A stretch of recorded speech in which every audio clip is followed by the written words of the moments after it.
नमस्कार, बहुत स्वागत है आप सभी लोगों का एक बार पुनः हमारे करंट अफेयर्स के प्रोग्राम में और समृद्धि आईएएस के यूट्यूब चैनल पर।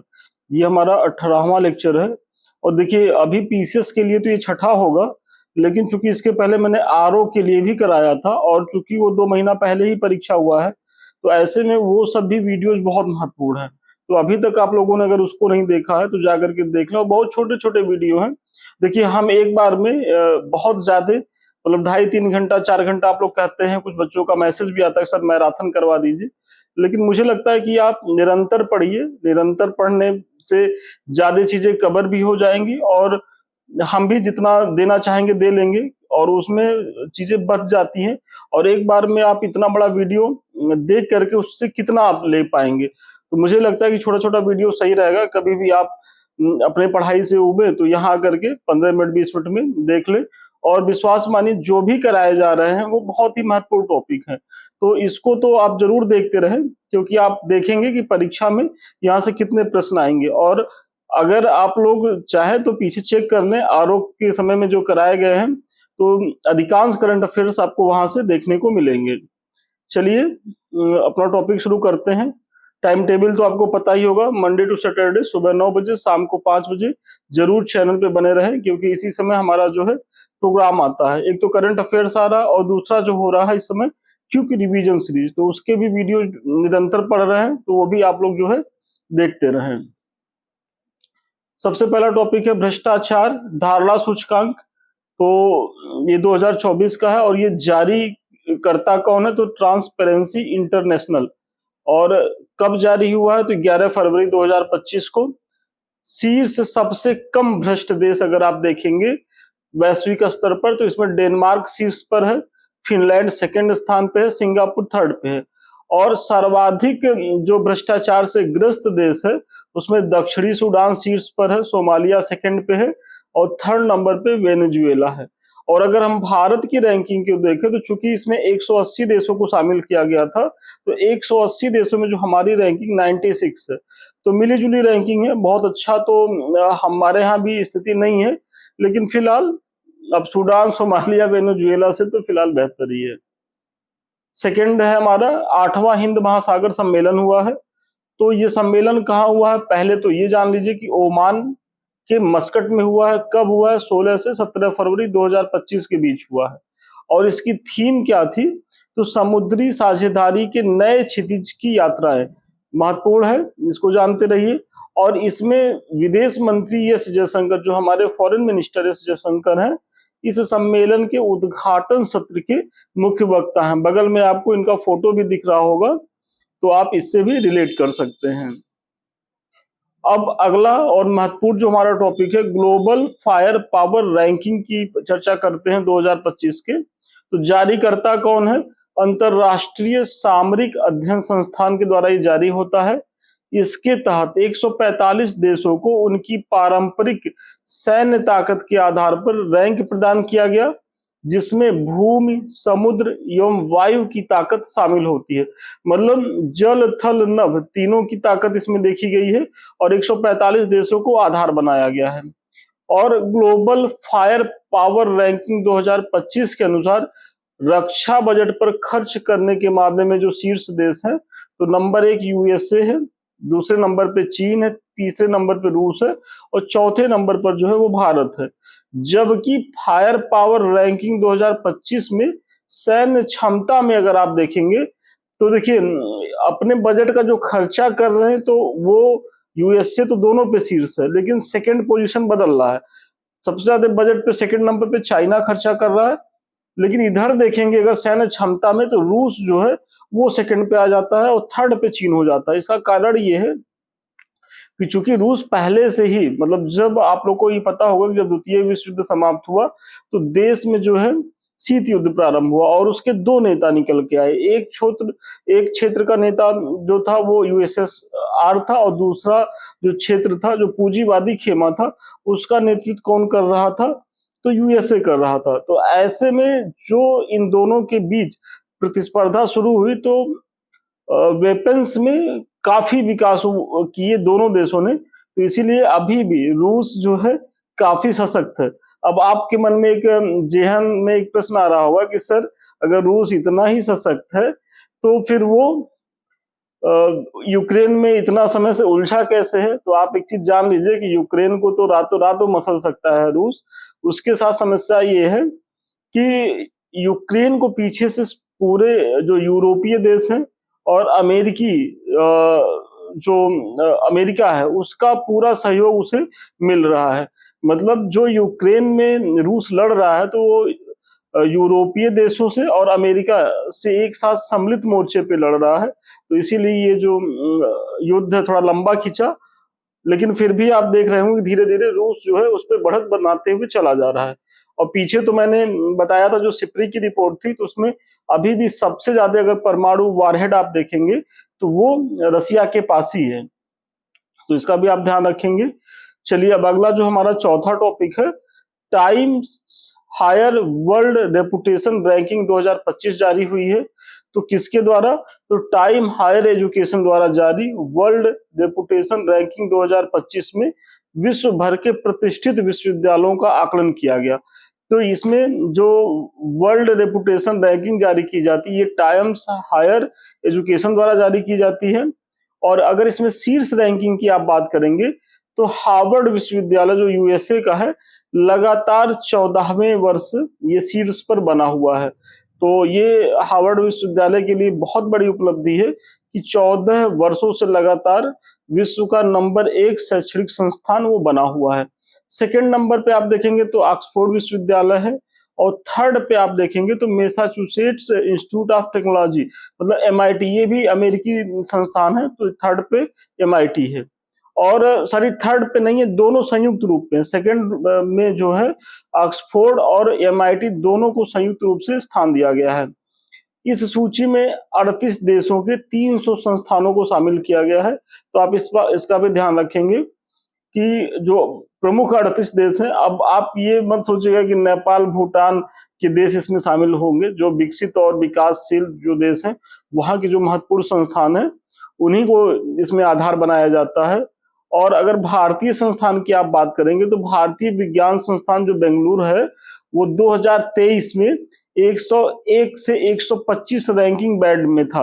मतलब जो इसकी रैंकिंग बैंड थी 101 से 125 में था, लेकिन वर्तमान में इसमें भारी गिरावट आई है और ये घट करके किस बैंड में आ गया है? तो 201 से 300 के बैंड में आ गया है। तो आप सोचिए कि जो हमारे टॉप संस्थान है, जो हमारा भारतीय विज्ञान संस्थान बेंगलुरु, वो स्टार्टिंग के 200 में भी वो जगह नहीं बना पाया है।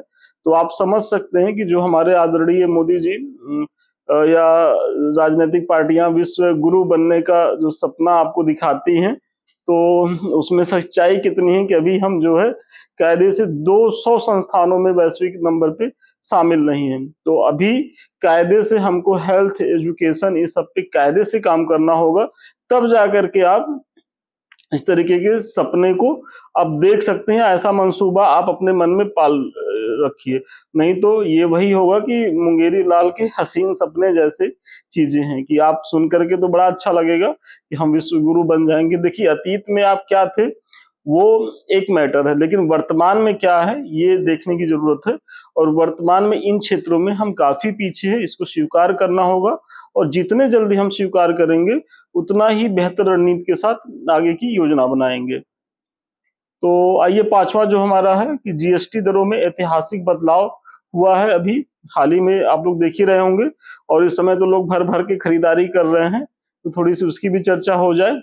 तो वस्तु एवं सेवा कर परिषद ने 3 सितंबर 2025 को, टाइम याद रखिएगा, 3 सितंबर 2025 को अपनी 56वीं बैठक में जीएसटी दरों में महत्वपूर्ण बदलाव किया है। तो बदलाव क्या है? तो जिसके तहत वर्तमान में जो प्रचलित 4 दर थे उसे घटा करके केवल 2 स्लैब 5% और 18% जो है वो रहने दिया है, जबकि 12% और 28% का जो स्लैब था उसे अब समाप्त कर दिया गया है। देखिए पहले क्या था, 5%, 12%, 18%, 28% का 4 स्लैब था, तो उसमें से 12% और 28% वाला स्लैब ही समाप्त हो गया है। अब केवल 5% का स्लैब है और 18% का स्लैब है। और जो 22 सितंबर 2025 से प्रभावी हो गया है। तो अभी 2-3 दिन पहले ही ये प्रभावी हुआ है और इसीलिए आजकल आप न्यूज़पेपर में सब जगह देख रहे होंगे कि किस तरीके के विज्ञापन आ रहे हैं।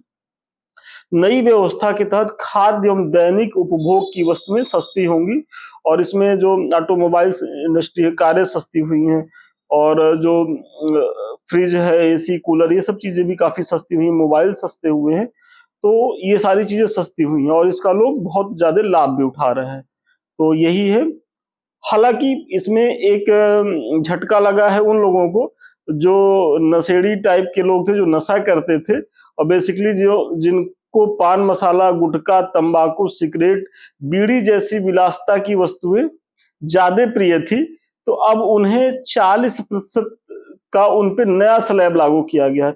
मतलब अब उन उत्पादों पर जैसे पान मसाला, गुटखा, तंबाकू, सिगरेट, बीड़ी पे 40% का टैक्स लगेगा और अच्छा प्रयास है, लगना भी चाहिए, क्योंकि सोचिए कि आप पैसा दे करके इसको ला रहे हैं और अपने स्वास्थ्य के साथ खिलवाड़ कर रहे हैं। और भारत में तो आप देख ही रहे होंगे कि जो टोबैको है या जो अन्य ड्रग्स ऐसी जो उपयोग कर रहे हैं, नशीली दवाएं हैं, तो कितना ज्यादा नुकसान युवाओं के लिए कर रहा है। पंजाब तो इसी में बर्बाद हो गया है, हमारा उत्तर प्रदेश, बिहार भी पीछे नहीं है। तो सरकार का ये बेहतरीन प्रयास है कि जो 40% नए टैक्स में इसको रखा है। थोड़ा सा जीएसटी के बारे में जान लीजिए। तो ये 101वां संविधान संशोधन द्वारा मतलब ये लाया गया था। कब ये लागू हुआ? तो 1 जुलाई 2017 से लागू है। जीएसटी जो है एक अप्रत्यक्ष कर का भाग है, इसका भी ध्यान रखना है। और अनुच्छेद 279 ए के तहत जीएसटी परिषद का गठन किया गया है और इस परिषद का जो अध्यक्ष होता है, कौन होता है? तो केंद्रीय वित्त मंत्री होते हैं। तो ये भी थोड़ा सा जानते रहिए, क्योंकि अभी नया घटनाक्रम है, यहां से प्रश्न बनने की बड़ी संभावना है। छठा नंबर जो हमारा टॉपिक है, भारत और यूरोपीय मुक्त व्यापार संघ के बीच एफटीए जो समझौता है वो लागू हुआ है। कब से? 1 अक्टूबर 2025 से। तो ये समय याद रखिएगा। और यह समझौता 10 मार्च 2024 को व्यापार एवं आर्थिक साझेदारी समझौता के रूप में हस्ताक्षरित किया गया था। देखिए ये समझौता हस्ताक्षरित कब हुआ था? तो 10 मार्च 2024 को, लेकिन लागू कब हुआ है? तो अभी 1 अक्टूबर 2025 से ये लागू होगा। इसमें स्विट्जरलैंड, आइसलैंड, नॉर्वे और लिंचेस्टाइन जैसे देश शामिल होंगे और इस समझौते के तहत क्या होगा कि 15 वर्षों में 100 अरब अमेरिकी डॉलर का निवेश किया जाएगा, जिसके तहत 10 वर्षों में 50 अरब अमेरिकी डॉलर और 5 वर्षों में फिर 50 अरब डॉलर जो है वो लगाए जाएंगे। तो इसका भी ध्यान रखना होगा। जो 7 नंबर हमारा टॉपिक है कि अगस्त 2025 तक भारत का विदेशी मुद्रा भंडार कितना हो गया है? तो 693.62 अरब डॉलर। तो ये लेटेस्ट अभी है, अगस्त 2025 तक का आंकड़ा है। तो 693.62 डॉलर का विदेशी मुद्रा भंडार हमारे पास है। अगर देखा जाए तो सितंबर 2024 में विदेशी मुद्रा भंडार सार्वकालिक उच्च स्तर पर पहुंच गया था और उस समय कितना था? तो 704.885 अमेरिकी डॉलर था। तो आप देख रहे होंगे कि थोड़ा सा कम है, मतलब ज्यादा नहीं है। और शीर्ष पर तो सितंबर 2024 में था, अभी थोड़ी सी गिरावट आई है, लेकिन इतनी भी नहीं है कि इससे जो है हमारी अर्थव्यवस्था को कोई नुकसान हो। नंबर 8 है कि भारत ने पेट्रोलियम में 20% इथेनॉल मिश्रण का जो लक्ष्य है वो 5 वर्ष पूर्व प्राप्त किया। मतलब थोड़ा सा आप इसको जानिए कि जब आप अब पेट्रोल डलाने जा रहे होंगे तो पेट्रोल में इथेनॉल का मिश्रण हो रहा है और वो 20% तक हो रहा है। मतलब 80% आप पेट्रोल पाएंगे और उसमें 20% का इथेनॉल मिश्रण होगा। और ये नीट एंड क्लीन जो एटमॉस्फेयर है उसके लिए एक अच्छा प्रयास है। और 2024 में जहां एथेनॉल मिश्रण की दर 1.5% थी, वहीं 11 वर्षों में बढ़कर 2025 में ये कितनी हो गई? तो 20% हो गई। मतलब 2014 में जब मनमोहन सिंह की सरकार थी तो उस समय जो एथेनॉल की दर थी 1.5% थी और वर्तमान में ये बढ़ करके 20% हो गई है। एथेनॉल मिश्रण कार्यक्रम की शुरुआत 2003 में की गई, जिसका उद्देश्य भारत कि आयातित कच्चे तेल पर निर्भरता कम करना। भाई चूंकि हमारे यहाँ उस तरीके का तेल का तो प्रोडक्शन होता नहीं है, हम लोग तो बाहर से ही आयात करते हैं। तो ऐसे में अगर हम 20% एथेनॉल अपने देश में बना करके पेट्रोल में मिलाएंगे तो हमारी आयात की जो निर्भरता है वो कम होगी और इससे पर्यावरण भी स्वच्छ होगा, तो फायदा तो दिख रहा है। और इसी वजह से वर्ष 2022 में 10% मिश्रण का लक्ष्य हासिल किया गया। मतलब पहले 2022 तक इसे 10% तक बढ़ाया गया और फिर जो लक्ष्य रखा गया था कि आगामी जो 8 वर्ष होंगे 2030 तक हम इसे बढ़ा करके 20% करेंगे। लेकिन ये लक्ष्य जो है 5 वर्ष पहले ही अचीव कर लिया गया है। तो अभी आपको पेट्रोल में अब 20% का जो है एथेनॉल का मिश्रण देखने को मिलेगा।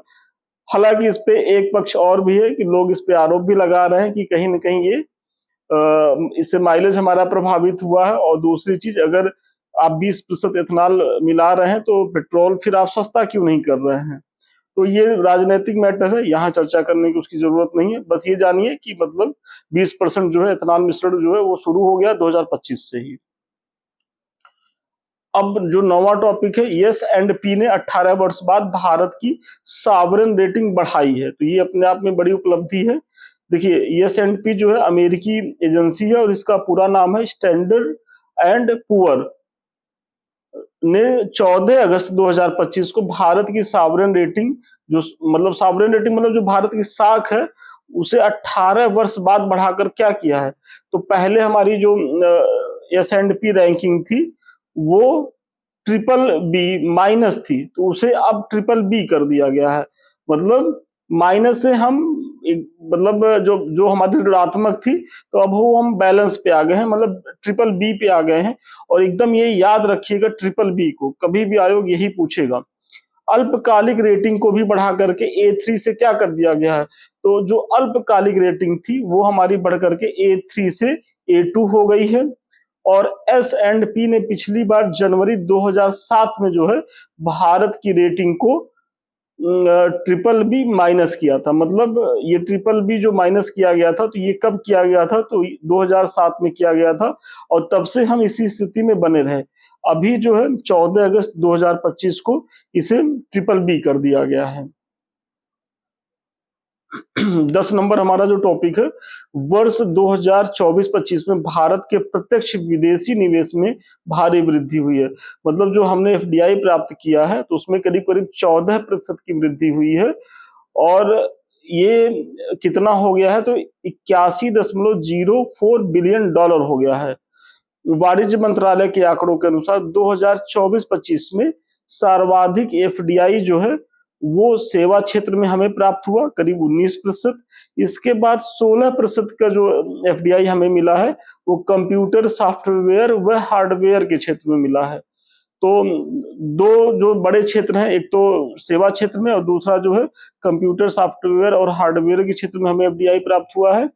अगर देखा जाए तो 2024-25 में सर्वाधिक एफडीआई प्राप्तकर्ता राज्य कौन है, इसमें महाराष्ट्र को आप नंबर 1 पे देखेंगे और ये करीब 39%, मतलब जितना भी हम एफडीआई प्राप्त करते हैं उसका 39% अकेले महाराष्ट्र प्राप्त करता है।